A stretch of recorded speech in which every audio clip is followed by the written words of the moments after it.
Bismillahirrahmanirrahim. Assalamualaikum warahmatullahi wabarakatuh. Untuk kelas 12 RPL hari ini kita akan menjelaskan materi selanjutnya, yaitu tentang user interface yang kemarin sempat terkendala belum saya jelaskan karena kondisi suara saya belum terlalu fix ya. Untuk kali ini akan saya jelaskan materi tentang user interface.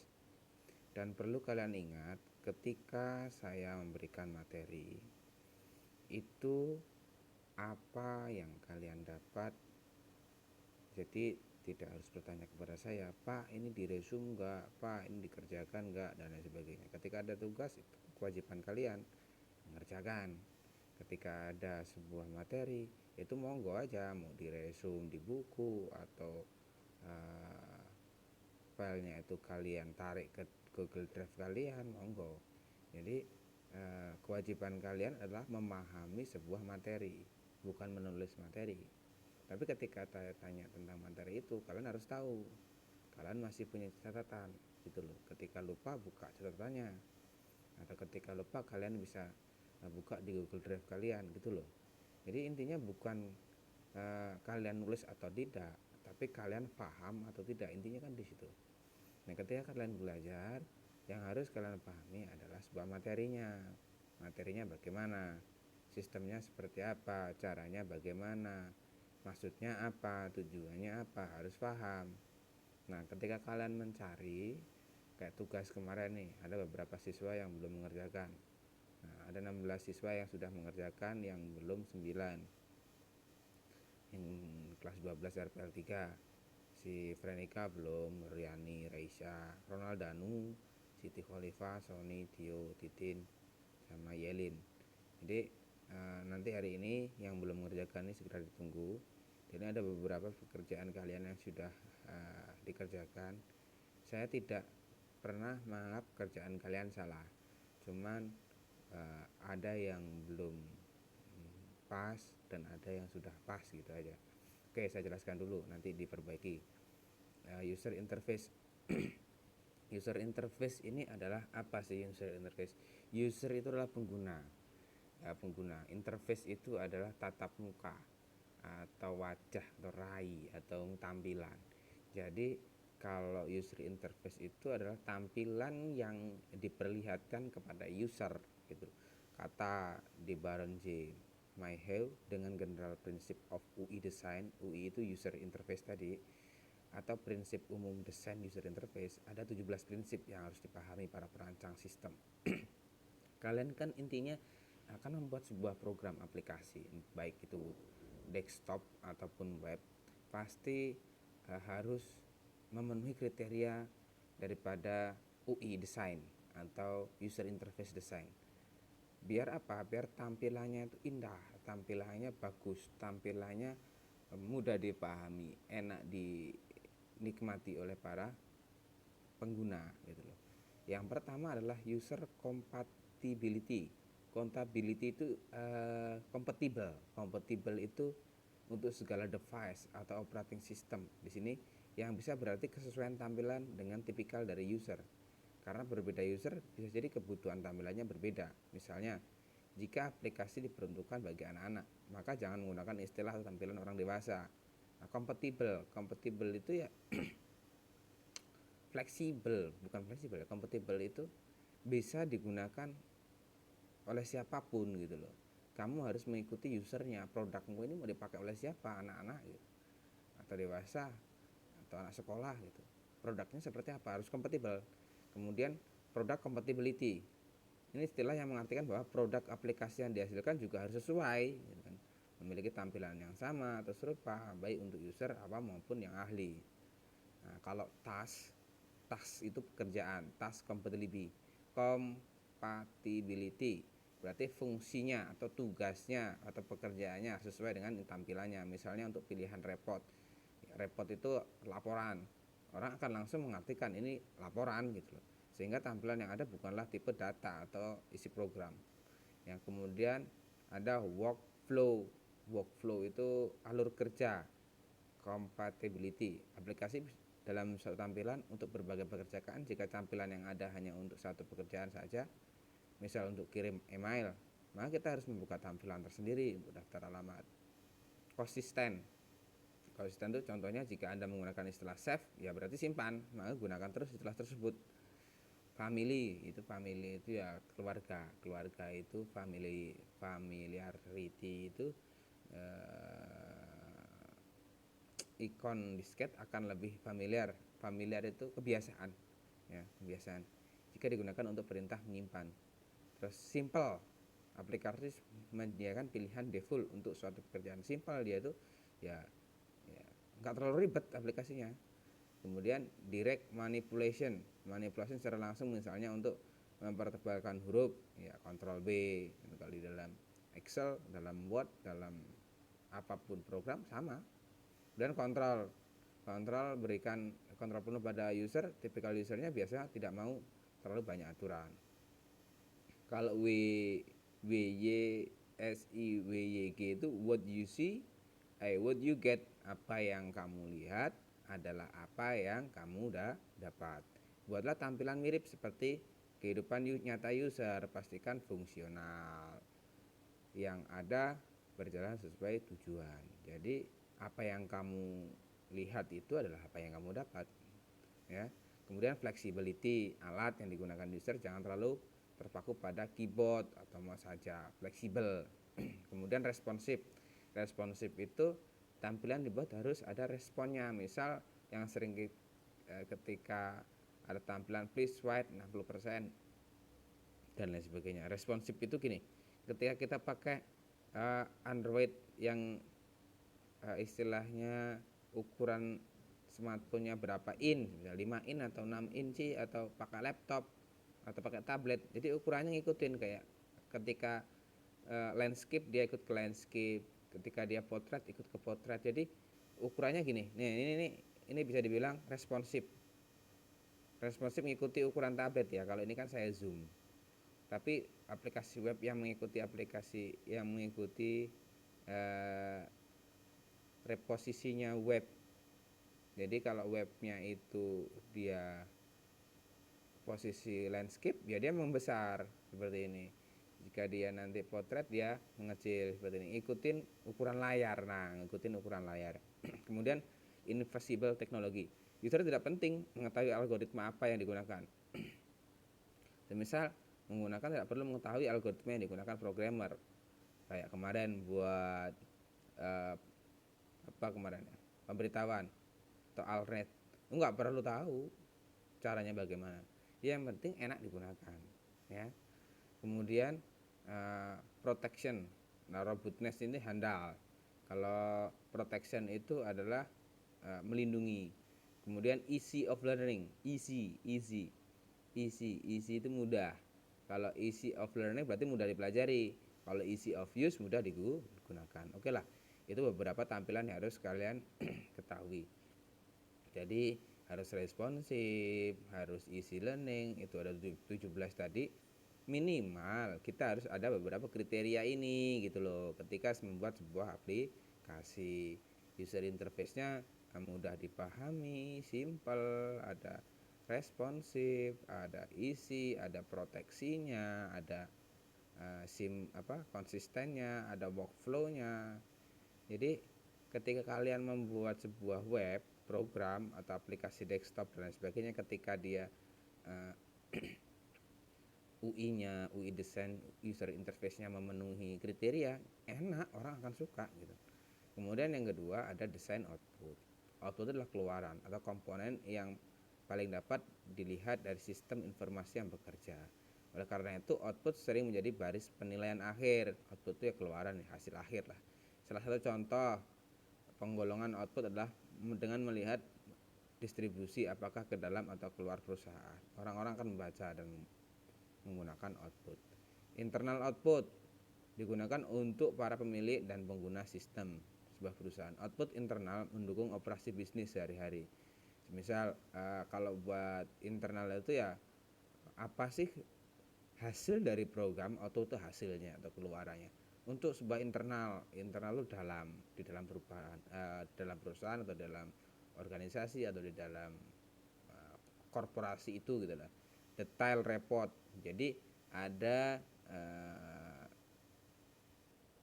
laporan detail, informasi sedikit atau tanpa melakukan penyaringan pembatasan. Contohnya seluruh tagihan pelanggan. Kemudian summary itu ringkasan. Informasi manajer tidak perlu diperhatikan keseluruhan rapor secara detail. Contoh laporan ringkasan total penjualan dalam hitungan bulan dan grafik penjualan, ya kan. Exception itu menyaring data dan sebelum ditunjukkan kepada manajer. Sebagai sebuah informasi, contoh laporan persediaan barang yang hampir habis. Jadi outputnya ada tiga titik, ada 3 macam: detail, summary, sama expert laporannya. Kalau dia karena internal, untuk laporan internal. Kalau eksternalnya seperti apa? Bersifat keluar organisasi atau keluar korporasi. Output ini ditunjukkan kepada konsumen, pemasok, mitra bisnis, faktur, nota, dan lain sebagainya. Nah, petunjuk desain. Output dari komponen harus mudah dibaca. Setiap output harus memiliki judul yang namanya output. Ya, ini desain itu ada aturannya, ada aturan biar mudah dipahami, mudah diingat, orang membacanya mudah. Ini setiap output harus diperbaharui dan diberi tanggal. Laporan dan layar screen harus memiliki bug. Pada output berisi form, semua bagian harus diberi label nama yang jelas. Pada output berbasis tabel, semua kolom yang digunakan jelas harus diberi nama. Karena judul bab, file name, dan judul kolom sering mengalami penyingkatan. Untuk menghemat tempat, maka laporan harus menyediakan akses untuk melihat dan mengimplementasikan singkatan tersebut. Ketika ada sebuah singkatan harus kalian kasih keterangan singkatannya itu apa sih artinya gitu loh. Kemudian hanya informasi yang dibutuhkan saja yang dicetak. Jadi laporannya apa aja tuh enggak semua form kalian cetak. Jadi ketika membuat sebuah laporan barang jangan semua detail dicetak, ada beberapa baris atau kolom yang dihilangkan. Informasi harus tampak seimbang pada penggunaan. Nah, timing output komputer adalah penting. Distribusi ke akses, output komputer harus mudah. Nah, ini loh proses desain output. Mengidentifikasi output sistem yang meninjau persyaratan logis, menentukan persyaratan output fisik. Setelah Anda memastikan bahwa Anda memahami tipe laporan dari output dan bagaimana output yang akan digunakan, maka akan perlu menekankan beberapa hal. Metodenya seperti apa? Format yang paling cocok. Jika dibutuhkan printoutnya seperti apa? Pada screen outputnya seperti apa? Gambarnya apa? Jadi ketika gambar di situ kalian cetak ya gambarnya simbol print, simpan ya simbol disket. Itu kadang-kadang simple sih, materi simple yang sering kalian sudah kerjakan, cuman kadang-kadang nggak tahu oh ini basic atau bukan, oh ini penting atau enggak, padahal di situ ada materinya gitu loh. Seberapa sering output dihasilkan sesuai permintaan per jam atau per harian, mintanya apa, terus berapa buah halaman. Mendesain sebuah printer form, dokumen eksternal, dan turnaround dipisahkan untuk pertimbangan tertentu karena informasi yang dinilai konsisten dan belum tercetak. Yang keempat, mendesain, memvalidasi, pengujian, form, layout. Nah, ini beberapa desain. Ini user interface ini sebetulnya tidak hanya mencakup sebuah desain atau tampilan program aja, karena di dalam sebuah desain itu ada desain back end, front end, dan report. Jadi yang harus kalian pahami itu desain sebuah program itu ada front end, ada back end, ada report. Front end itu apa? Enggak ada di sini ya. Front end itu adalah tampilan depan. Jadi ketika pengguna itu membuka sebuah halaman detik.com, tampilannya seperti itu. Ada home, ada kategori sepak bola dan lain sebagainya. Itu namanya front end. Tampilan layar depan namanya front end. Nah, itu termasuk UI, user interface-nya. Front end-nya seperti apa? Front-nya depan. Kalau back end itu tampilan di dalam sebuah aplikasi. Jadi bagaimana sebuah kontributor atau administrator itu menambahkan artikel, menghapus artikel, mengedit artikel, halaman adminnya lah gitu loh. Itu namanya back end. Itu juga harus ada aturan user interface-nya. Semua ada user interface-nya. Kemudian report. Nah, kalau yang di sini yang sering dipelajari ini, yang di materi ini masih kebanyakan tentang user interface di bagian input sama output. Nah, apa yang harus kalian pahami? Ya semuanya dari 3 bagian itu, dari proses front end, back end sama report. Di sini dijelaskan juga nih pada materi di sini. Pada materi ini ada desain input data source, setelah identifikasi penambah data baru, desain input, entry-nya apa, kemudian memasukkan perintah untuk melengkapi form, meminimalkan jumlah tulisan tangan, data yang akan dimasukkan harus diurutkan, jika mungkin gunaan desain, kontrol desain atau editing, jumlah input harus diawasi, yaitu teknis lah ya. Proses desain, mengidentifikasi input sistem, memilih kontrol, GUI yang sesuai itu graphic user interface, mendesain, memvalidasi, mengetes input, jika perlu mendesain source dokumen, desain antarmuka pengguna. Ini saya bilang tadi. Pada desain antarmuka, audien adalah sistem user. Sistem user dapat diklarifikasi secara luas, baik sebagai pakar atau orang baru. Expert itu ahli, pengguna komputer berpengalaman, itu expert user. Kalau novice itu adalah komputer yang pengalamannya lebih sedikit. Ada nanti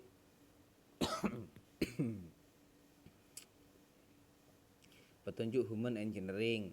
Ini bahasanya dipahami sendirilah apa bahasa ini. Yang jelas ketika kalian mendesain sebuah program ya, itu kalian harus pahami beberapa kriteria tadi. Intinya di sana. Contoh, ada beberapa kemarin yang sudah membuat tugas ya, EPA ini saya contohin. Nah, ini user interface front end-nya nih, EvaShop. Ini tampilan web. Nah, ketika nanti di sana klik baju anak, semisal nanti tampil baju anak di sini. Ini adalah desain. Saya nggak ngerti dia dapat dari mana, jiplak dari mana, tapi ini salah satu contoh tentang front end desain UI, user interface sebuah web online store. Nah, kalian harus bisa membuat seperti ini. Nah, ini kan konsep. Jadi kalian sebelum membuat halaman web itu kan dikonsep dulu, angen-angen dulu, saya mau bikin web itu seperti apa tampilannya. Home, ada kategorinya apa aja, ada profilnya, terus kemudian ada galerinya, kemudian ada alamatnya ya, kemudian ada cara menghubungi, ada tentang kaminya seperti apa. Jadi ketika diklik nanti akan lari ke situ. Nah, ini adalah dasar mendesain sebuah halaman web. Jadi kalian harus tahu. Banyak lagi contoh yang lain, punyanya si siapa ya, Rian apa ya, punya si Rian. Nah, ini kueku.com, contoh ada beranda, produk, resep tentang kami, kota. Nah, ketika ada resep kue kering, resep kue basah. Ini kan desain sih, ini desain user interface. Nah, nanti tinggal penerapannya dalam sebuah program. Kalian membuat tampilan seperti ini menggunakan apa? Menggunakan CSS, Case Sending Style Sheet. Nanti untuk beberapa kali pertemuan, oke lah, nanti kita akan bisa membuat frame-nya atau layoutnya seperti ini, masih gambarannya. Nah, kemudian nanti kita buat bentuknya seperti ini. bagaimana menggunakan HTML, PHP dan CSS. Tugas kalian nanti seperti itu, buat seperti ini gitu loh. Nah, dengan beberapa ketentuan user interface. Itu adalah materi tentang KD 3.18. Nih, tentang user interface, konsepnya, fungsi UI itu apa.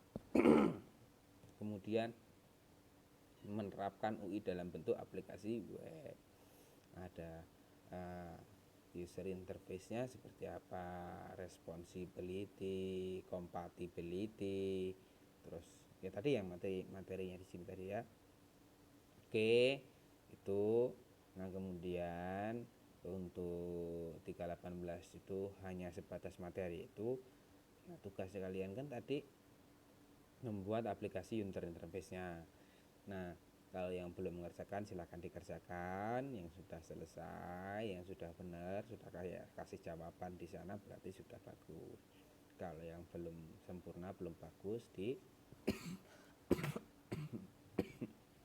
diselesaikan. Oke, cukup mulai batuk-batuk. Sepertinya cukup ini. Kalau ada yang tanyakan silahkan komen. Nah, untuk ketika ada tugas jawab, kalian tinggal jawab di sini ya. Langsung aja jawabnya di sini, dijawab kemudian diserahkan, kemudian dilampirkan filenya seperti ini. Jadi saya ngontrolnya enak, siapa yang udah menyerahkan, siapa yang belum menyerahkan. Jangan dikirim di WA, nanti saya ngontrolnya satu-satu, kesusahan. Oke, cukup. Selamat berkarya, selamat bertugas, selamat belajar, pantang menyerah, tetap belajar dimanapun kapanpun. Saya yakin kalian tetap semangat, tetap mempersiapkan diri untuk masa depan kalian. Terima kasih, saya akhiri. Wassalamualaikum warahmatullahi wabarakatuh.